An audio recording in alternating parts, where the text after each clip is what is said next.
sa Papa Dudut Stories, ikaw ay hindi nag-iisa.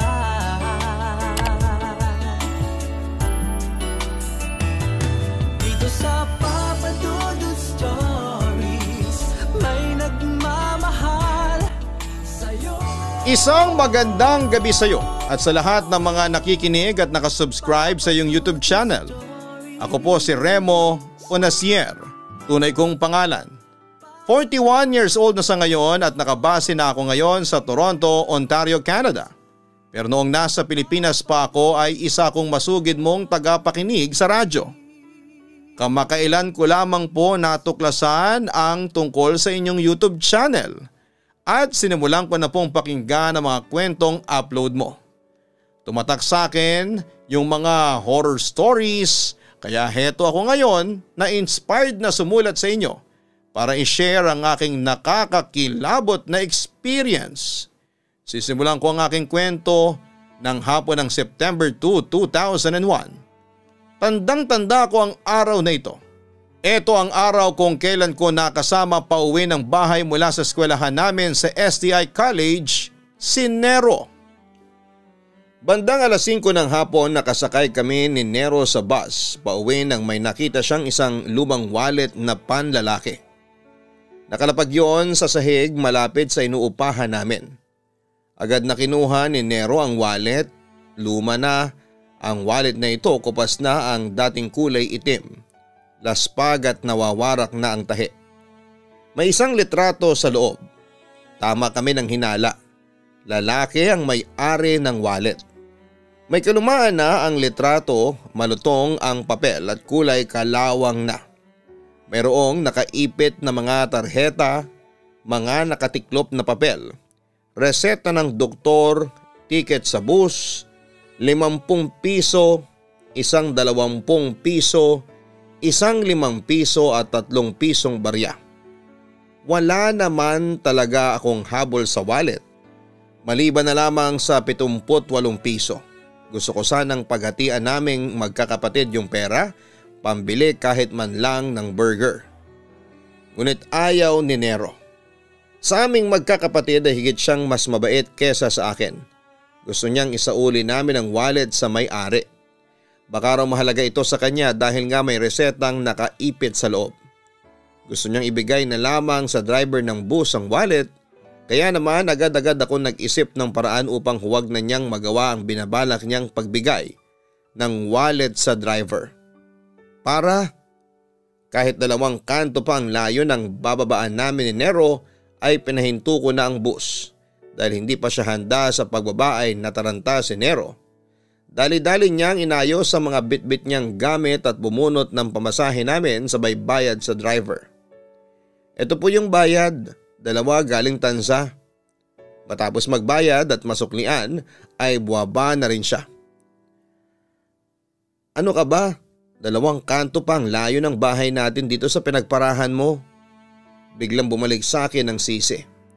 May kalayuan nga talaga ang pinagparahan ko ng bus. Sabay na naiinis at natatawa sa akin si Nero. Galing kami sa dorm noon at marami kaming dalang maruruming damit kaya naman may kahirapan nga talaga ang maglakad ng malayo. Tricycle! Sigaw niya habang may kinakawayan sa hindi kalayuan. Mamayang kaunti ay may lumapit na isang tricycle. Una akong sumakay at sumunod naman si Nero. Sa Novero po, sabi ko sa driver. Kulang na ang pera natin pang tricycle, sabi ni Nero sa akin. Hindi ba may napulot kang wallet? Di yung pera na lang doon ang gamitin nating pangbayad ng tricycle. Palitan na lang natin kapag humingi na tayo ng pera kina mama. Sus, kunwari ka pa. Sinadya mo talaga doon na buwaba para hindi ko maibigay itong wallet sa driver at para makalibre ka ng pamasahe sa tricycle. Panunokso ni Nero hanggang sa makarating kami sa bahay. Mapa, nandito na po kami, wika ko. Ngunit walang tao sa bahay pagdating namin. Dumiretso ako sa kusina, si Nero naman ay dumiretso sa kwarto namin. May sulat na iniwan si mama sa lamesa sa kusina. Nagpunta sila ni Papa sa Laguna para asikasuhin ang titulo ng lupa namin doon. Nagkakagulo na rin kasi sina Mama at ang mga kapatid niya doon sa Laguna tungkol sa lupa noong mga panahon na yon. Nero, nasa Laguna sina Mama at Papa. Bungad ko nang pumasok ako sa kwarto para magpalit ng damit at magpahinga. Tingnan mo itong sulat na nakaipit sa wallet, sabi ni Nero na tila wala sa sarili. Ano yan? Nagtataka kong tanong sa kanya. Ewan ko, baka anting-anting, aniya habang binabasa ang isang maliit na papel. Sinilip ko rin ang papel at binasang nakasulat. Latin yata yan hula ko. Tapos ay inagaw ko sa kanya ang papel. Nang mapasa akin na ay sinubukan ko ulit basahin ang nakasulat ngunit talagang mahirap bigkasin. Biglang inagaw ulit sa akin ni Nero ang sulat. Ano ka ba? Kapag ang letter V ay nasa pagitan ng mga consonant, ito ay binabasang letter U. Kapag naman nasa pagitan ito ng mga vowels o kaya naman ay sinusundan ng mga vowels, ito ay binabasa bilang letter V. Inform niya sa akin. Asus! At saan ka naman natutong magbasa ng Latin? Pangbubus ka ko. Hello, hindi mo ba natatandaan na ang kinuha kong foreign language elective last semester ay Latin at ikaw ay Spanish? Remember? Paalala niya sa akin. Oo nga, pero hindi ko naman nakalain na matututo ka talaga doon. Ang boring kaya ng klaseng yon, pangit pa ng instructor mo. Panunukso ko. Pero sige nga, basahin mo nga yan. At binasa nga ni Nero ang nakasulat sa papel habang tinitingnan niya ako na parang nagmamalaking marunong siyang magbasa ng wikang hindi ko alam. Mahaba-haba ang talata at hindi ko na matandaan ang mga nakasulat. Maliban na lamang siguro doon sa Moritum Salutamus Trivi Ave versus Christus at Ave Satani. At ano naman daw ang ibig sabihin yan? Hamon ko sa kanya sabay turo sa mga napansin kong salita. Biglang kumunot noon ni Nero. Tila nag-iisip ng malalim. Hindi ko maisasalin lahat. Pero yung moretum ay nangangahulugan ng kamatayan. Ang salutamus ay magbibigay pugay. Ibig sabihin ng trevi ay buhay. Ang Ave versus Christus ay pagpupugay o hail the Antichrist. Ang reflexum ay nangangahulugan na magkakaroon ng lamay pagkatapos ng 13 araw at Ave Satani ang ibig sabihin noon ay Hail Satan. May bahid na pag-aalala ang mukha ni Nero. Hindi kaya isa itong orasyon? Pahabol na tanong niya sa kanyang sarili at sa akin. Samantala'y natawa na lamang ako, Papa Dudut. Anong orasyon?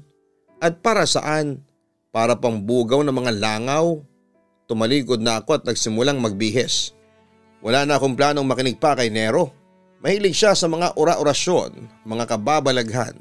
Madalas ay nabuboryong lang ako kapag nagkwekwento siya. May nabasa akong libro, yung Latin Mystery ni Johannes Berndt. Maraming mga taong gumagamit ng orasyon para magpakamatay o ialay at ihandog ang sarili nila sa demonyo upang magkaroon ng masaganang ani ang kanilang maiiwanang pamilya. Sa loob ng 13 araw lang, magkakaroon ng katuparan ng lahat o at least doon mo lang mapapatunayan ang kapangyarihan ng orasyon. Mahalaga ang paraan ng pagbabasa. Kailangang maayos ang pagbabasa ng orasyon para gumana ang kapangyarihan nito. Pagpapatuloy pa ni Nero. Napailing na lamang ako. Hay, ang kapatid ko talaga. Kapag naumpisahan na ayaw nang tumigil. Ang galing parang totoo. Pangaasar ko. Bahala ka nga sa buhay mo, kakain na ako. Saka ako nagtuloy-tuloy lumabas ng kwarto. Anong merienda? Pahabol niya. Meriendahin mo yung mukha mo.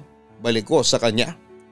Pumunta ako sa kusina para kumain at binuksan ko ang ref at naghanap ng makakain. May nakuha akong pansit na medyo naninigas. Malamang ay 2 araw na yung naimbak sa refrigerator.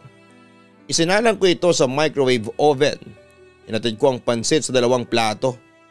Nilapag ko ang isa sa mesa para makita agad ni Nero sakaling maisipan niyang lumabas ng kwarto pagkatapos magbihis.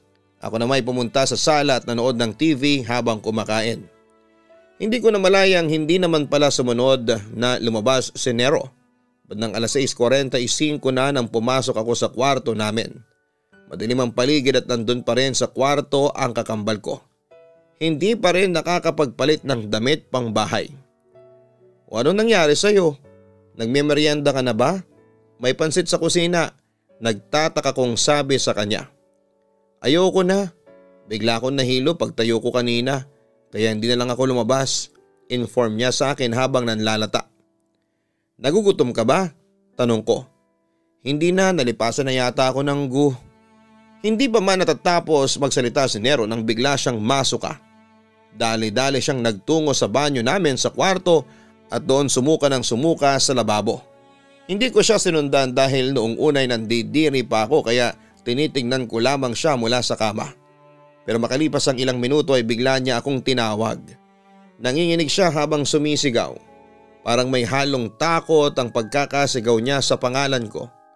Natataranta ako at napapabalikwas ako sa pagkakaupo at napatakbo papunta sa banyo. Nakatungkod ang isang kamay niya sa lababo at ang isa naman ay hawak-hawak ang kanyang dibdib habang patuloy na nakatingin at umiiyak sa harapan ng salamin. Bakit? Anong nangyari? Napano ka? Nag-aalalang tanong ko kay Nero. Samantala hindi siya makasagot. Unti-unti na lamang siyang napaluhod habang patuloy sa pag-iiyak. Patuloy ang kanyang panginginig. Mula sa impit na pasigaw ay unti-unti siyang pumalahaw. Nakakaawa at nakakatakot. Matibay si Nero, matapang, hanggat kaya niyang tiisin ang sakit ay tinitiis niya. Kaya alam kong matindi ang nangyayari sa kanya sa loob ng banyo. Alam kong hindi siya basta-basta magkakaganoon ng walang matinding dahilan. Ginising kami ng tunog ng telepono kinabukasan, si Mama. Nagsabi siya sa amin na matatagalan sila bago makauwi dahil may aberya pa sa titulo ng lupa sa Laguna. Kailangan daw maayos yon bago umuwi sila lola galing Amerika sa susunod na linggo. Sa kabilang banda ay chinek ko ang aking kakambal. Nakahinga naman ako ng maluwag nang mapansin kong okay na si Nero. Parang walang masamang nangyari sa kanya nang nakaraang gabi. Ilang ulit ko rin siyang tinangkang tanungin tungkol sa kung ano nga ba talaga ang nangyari sa kanya sa banyo, ngunit palagi naman siyang umiiwas. Lagi niyang iniiba ang usapan tuwing yon ang itinatanong sa kanya. Dumaan ang Sabado, Linggo at sa wakas, Lunes na naman. Pasukan ulit. Biglang nilagnat si Nero. Sinabihan niya akong ako na lang ang pumasok at ipaalam na lamang sa mga instructors sa university na may pasok siya. At pagkatapos ng klase ko ay sa dorm na ako uuwi. Sabihin mo sa kanila, baka bukas na lang ako pumasok. Masama kasi ang pakiramdam ko, sabi niya sa akin. Wala naman akong nagawa noon, kundi ang sabihan na lamang ang kakambal ko na magpagaling sa kanyang sakit. Habang nasa school ay naka-receive ako ng text message noon kay Nero. Nawawala yung ID ko, dinala mo ba? Nope, wala sa akin. Baka nasa bag na marumi mong damit. Papasok ka na ba? Reply ko sa kanya. Ngunit hindi sumagot ang kakambal ko. Hinintay ko ang text niya buong araw ngunit walang kahit isa akong natanggap. Pagdating ng alas 6 ako na ang nag-text kay Nero. Uy, ano nangyari sa'yo? Masama pa ba ang pakiramdam mo? Kala ko papasok ka na kanina. Nag-aalalang reply ko sa kanya. Walang reply. Siguro'y walang load. Dumaan ng Miyerkules at Huwebes. Uwian na naman, 4 na araw lang ang pasok namin. Inimpake ko na ang marurumi kong damit at umuwi na sa Cavite City. Hinanap ko kaagad si Nero pagdating sa bahay. Tinatawag ko ng pangalan niya, nasa gate pa lang ako. Walang sumasagot. Binuksan ko ang pinto, ang baho ng bahay, amoy bulok na laman. Ang baho, Nero! Nero! Sigaw ko sa kanya. Lumabas si Nero mula sa banyo. Nang makita ko siya ay namumutla siya at parang iba ang kanyang aura.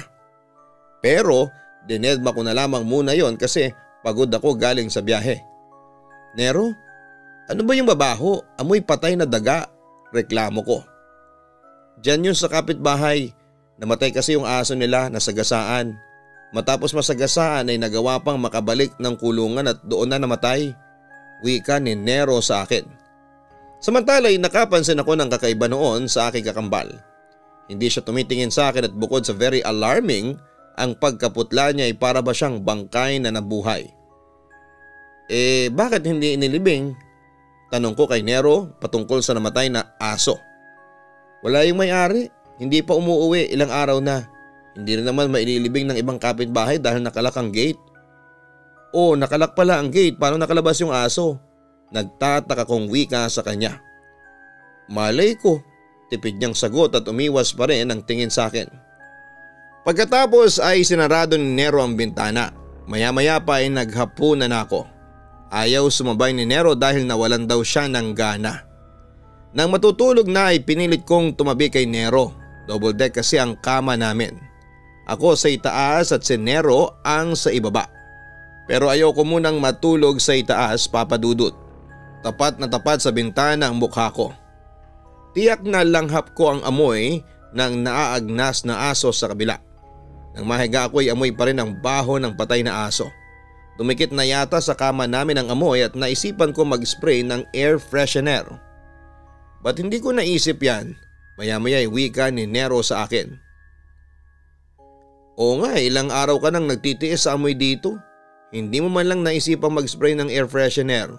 May halong pagreklamong sabi ko noon sa kanya. Kinabukasan ay unang nagising sa akin si Nero. Paglabas ko ng kwarto ay nakita ko siyang nanood ng TV. 10:00 na pala. Kumain ka na, nandyan yung tinapay sa mesa. Yung palaman natatakpan ng plato, ang sabi niya sa akin. Normal ang araw na yon at ang sumunod na araw, linggo ng hapon. Inayos ko na ang mga damit ko na dadalhin ko papunta sa dorm. Bala kong umuwi na sa dorm at doon na lamang matulog kahit 1:00 pa ang pasok namin kinabukasan.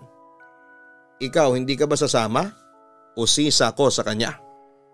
Hindi na. Hindi pa ako naglalaban ng mga gamit ko noong nakaraan. Marurumi pa ang uniform ko. Mamaya pa ako maglalaba. Misteryoso at tila walang kabuhay-buhay niya ang sagot sa akin. O siya, paano? Uuwi na ako sa dorm. Paalam ko sa kanya. Sige, tipid niyang sagot sa akin. Lunes ng tanghali hindi pa rin bumabalik sa dorm si Nero. Sinusubukan ko siyang tawagan. Sorry, your balance is not enough to make this call, sabi ng operator kaya tinext ko na lamang siya. Uy, asan ka na? Medyo naiirita na ako sa kakambal ko that time. Siguro makalipas ng 5 minuto ay bigla siyang nag-reply sa akin. Nasa bahay pa ako. Hindi ako nakapaglaba kahapon dahil walang tubig, ngayon pa lang ako maglalaba.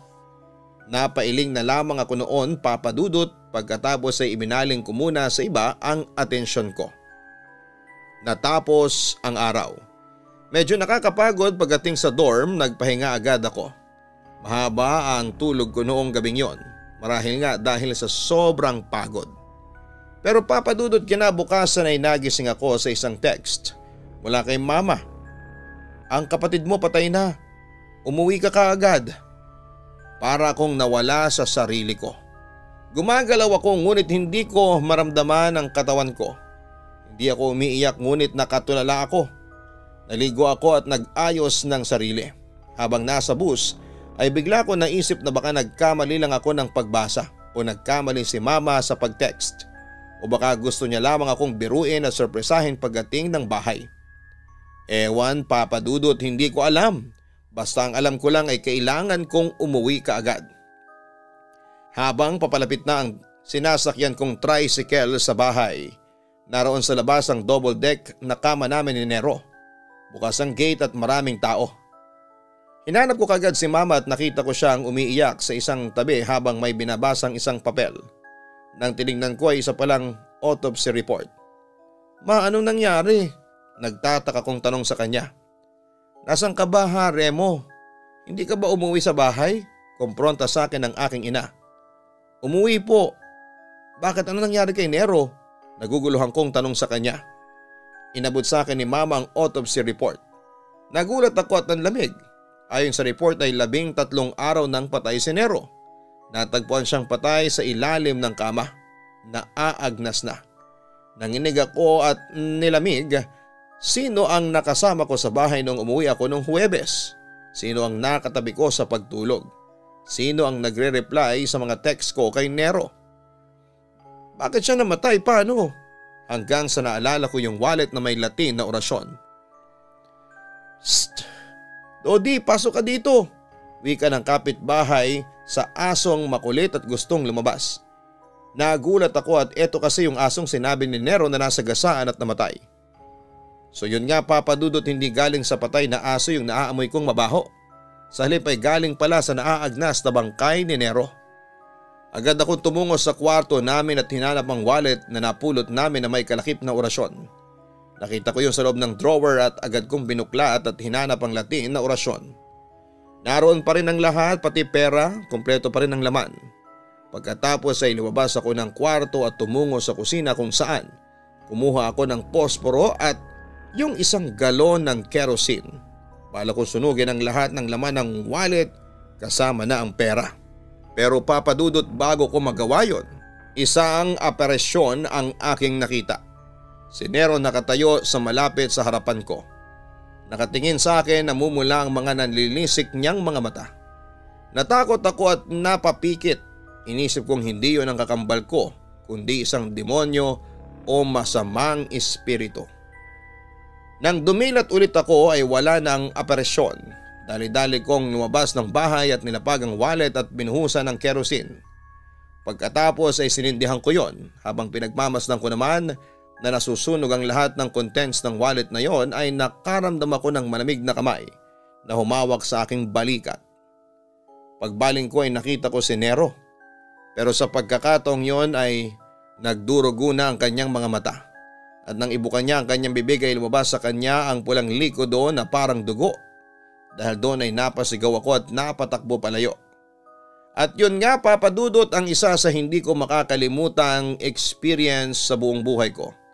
Kahit na maraming taon na ang lumipas ay tila sariwa pa rin sa alaala ko. Sa totoo lang, nangangamba ako para sa aking kakambal na si Nero. Kung nakarating ba siya sa langit noong siya'y namatay o kinaptured ng demonyo ang kanyang kaluluwa. More than 22 years na siyang patay, pero hindi ko pa rin alam Papa Dudut kung ano ba talaga ang tunay na sanhi ng kanyang pagpanaw. Hanggang dito na lamang ang aking sulat. Makarating sana ito sa inyong himpilan. Maraming salamat and God bless sa inyong lahat. Lubos na gumagalang, Remo Fonasier. Ang buhay ay mahiwaga, laging may lungkot at saya. Sa Papa Dudut Stories, laging may karamay ka.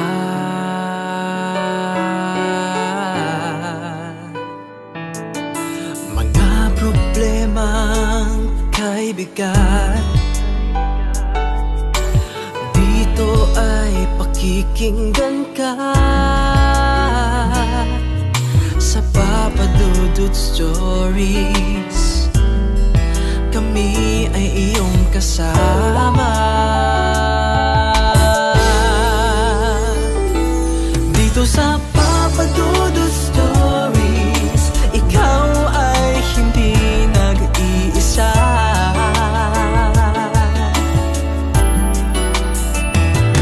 Dito sa Papa Dudut Stories, may nagmamahal sa'yo. Papa Dudut Stories, Papa Dudut Stories, Papa Dudut Stories.